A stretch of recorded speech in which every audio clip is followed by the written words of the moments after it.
So, hi. About Ryan Guzman, or Guzman, Guzman, if you want to be more correct. This man literally, and I mean literally, couldn't get way more words at the bottom of the fucking barrel of proving our point that he's a piece of shit, and buddies are still gonna like talk about it and just try to brush it off or deflect and use like another fellow cast member on the show and say that, well, this person did some problematic things, so y'all don't do nothing with them.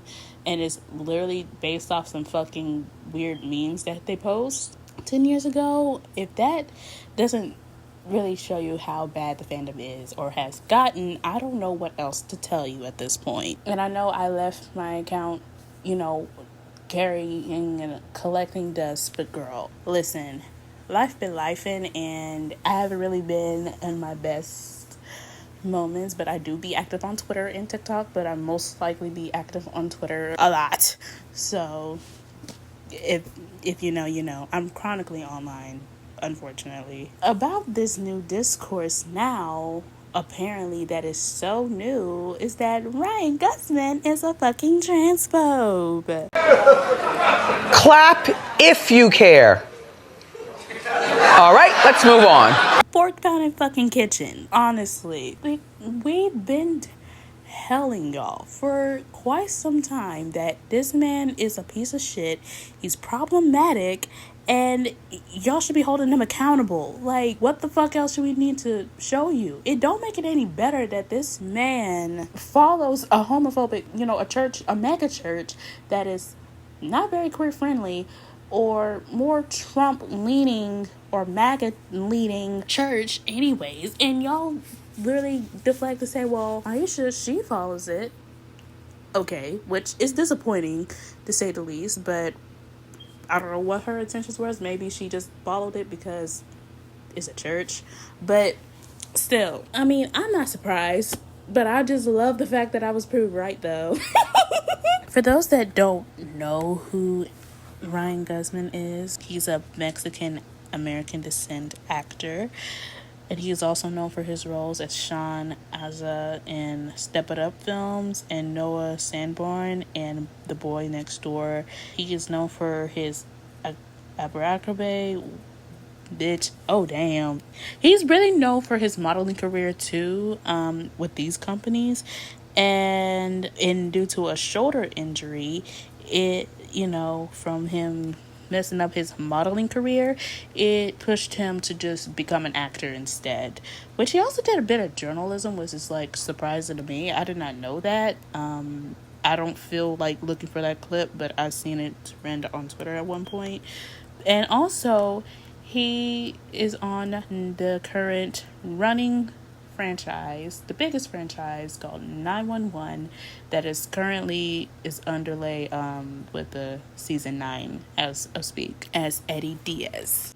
As those of you that don't know, Ryan has been under a lot of controversies due to a certain live stream that he did in the defense of his wife, who said the N-word like it was a piece of word fucking confetti, like it's not a fucking slur at all, defending her, saying that, well, we all say it. I call my friends all kind of racial slurs all the time. We don't get butthurt. We don't have any, being offended or none of that stuff. Like, you snowflake. All the time. We don't get butthurt at all. Nah. Because we know the actual person. We know who each other are. We know that we're not trying to bring each other down.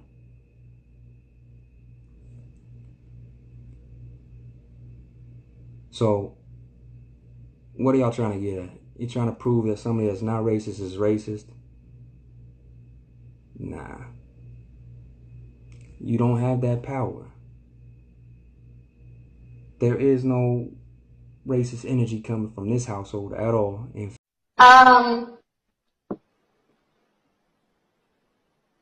And the fact that he did this on a live stream and that fans were literally begging him to shut the fuck up is fucking telling. And this happened in 2020, mind you.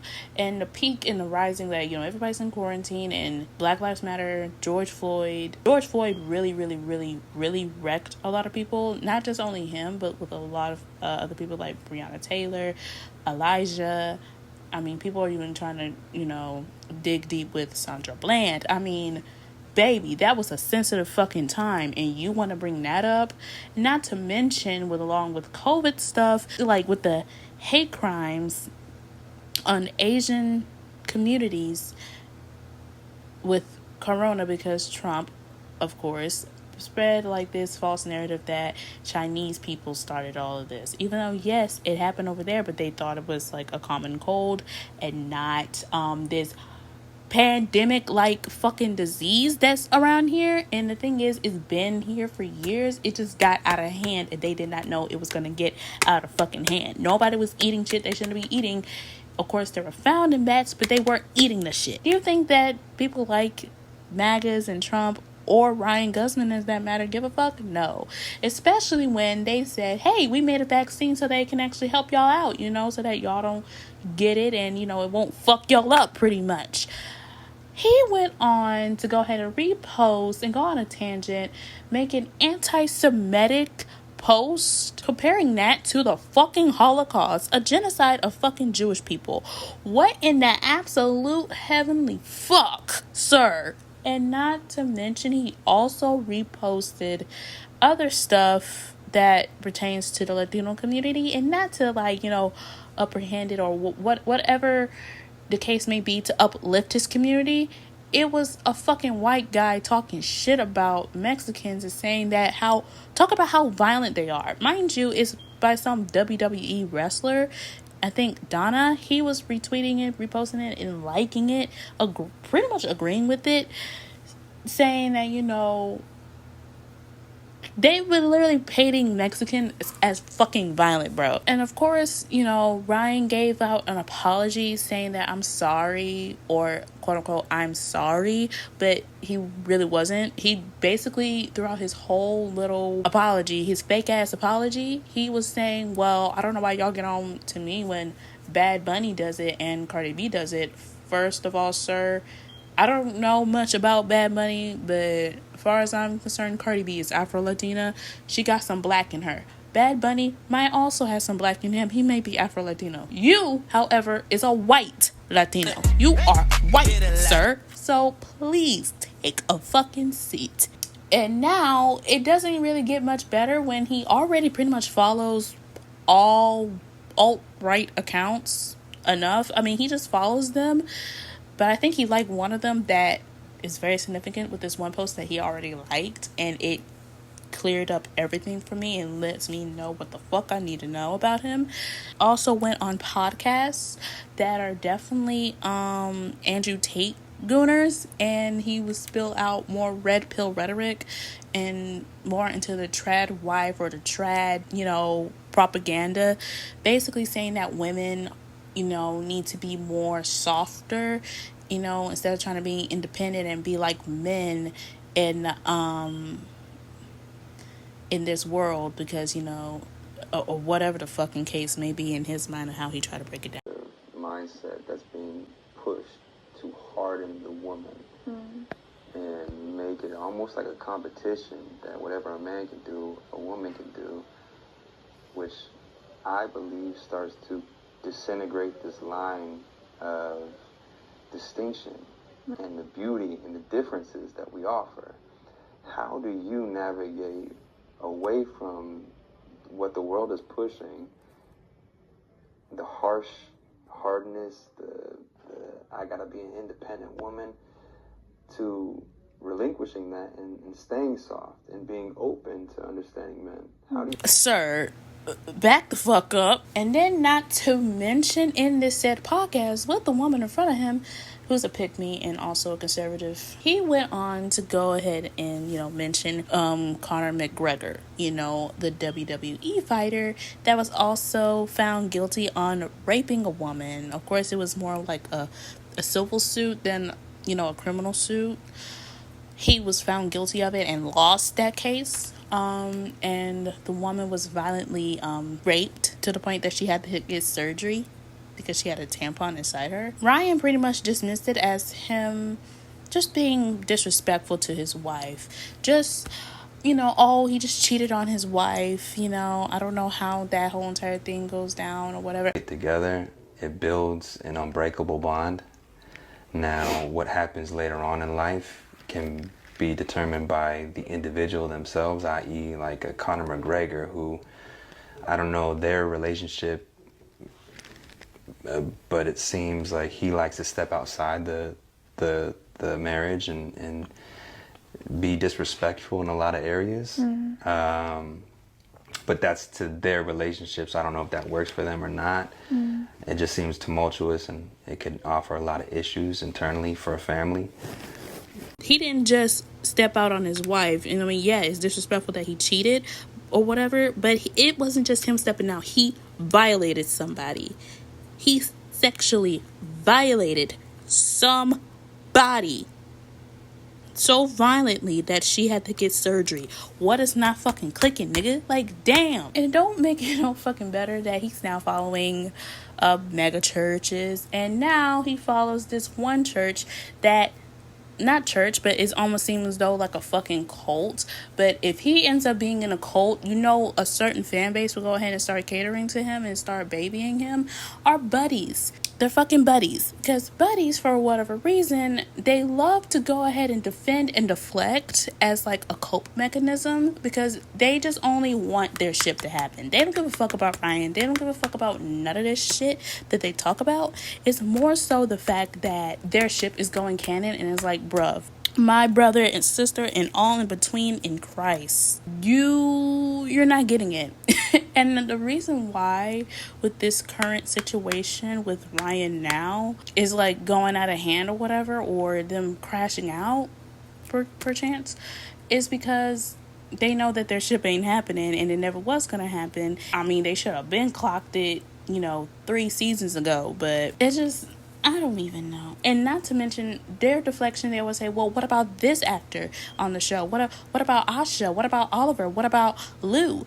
First off, I don't know anything with Asha. She could be just following that said account because, she's Christian, and she probably not think that much or dig that much into it. That could be one of the things. I mean, hopefully, but I cannot go ahead and come straight up defend her because, again, I don't know. But I ain't gonna sit here and act like I don't have such a weird feeling towards her when she literally played a trans woman on an episode, which did rub me a bit the wrong way. But again, I gotta look at it. It was back in the early 2000s, all that shit. And for Oliver, he's an ally. He don't do half the shit Ryan does. Even if he made problematic some weird posts on Twitter years ago, nothing of that sort. And for Lou just posted some questionable memes that was considered funny during a decade where that type of stuff and those jokes were considered fucking funny. Anyone that was around, that was alive around that time, that had access to the fucking internet, especially Gen Z, we grew up watching that. We grew up consuming that. We knew that shit. I mean, it's probably okay, it's funny, haha now, but when we look back at it, it was that shit wasn't funny. And that's the same way with our parents or anybody older than us. We look back, yeah, they'll look back at it and they'll be like, yeah, it was funny. Some may still think it's funny, but some may even look at it and be like, ugh, that was a bit cringe. But that is none of the stuff that Ryan is doing actively. Lou isn't doing none of this actively. As a matter of fact, he supports Kamala in everything that Mac has done. He also supported and made a post about, once Obama legalized gay marriage, he made a post on that day with some orange jock straps. If that doesn't give you a sign, I don't know what else does. But yet y'all give him more hell, mainly because he's a threat to your shit, and y'all gonna give him more hell if he comes on this fucking season in season 9. I just know y'all fucking will. For Ryan to also, make some weird posts, he still posts misogynistic shit or red pill rhetorics, but this time he started liking transphobic posts. He's getting slick with it. And now with Trump in office and everything else, and conservatism is starting to creep back, now they're getting way more bolder or emboldened to be that fucking weird. So And now he started liking the shit. He was like, oh, shit, I can go ahead and like this motherfucking post and not think twice of it. And yet y'all bitches over here trying to deflect, trying to make him the victim, trying to, like, say that, oh, I never stand him. I only stand Eddie Diaz. Bitch, you're still standing the fucking actor. If you're calling the character that's that actor that you don't like hot or you like him, that means you also doing the same for the actor, bitch. Like, you do know, like, two different type of, like, that's the same person. Like, and not to mention, we should have been clocking to this when he literally called a black woman ghetto. I don't give a fuck how close it is, bro. You calling a black woman ghetto is way out of bounds. I'm sorry, you lost your fucking mind and you start saying the N-word like this ain't nothing. After all this shit, y'all gonna forget about it and go back to sucking his dick or kissing his ass because 9 years later and y'all still ain't got it. Oh baby, you might need to hang it up. You might need to hang it up. But also trying to make this into a stand war or a ship war too is also even weird because I thought y'all like to hold people accountable. Why is it an issue when we hold Ryan accountable or clock his tea? Y'all want to get tight up your chest. Go touch fucking grass.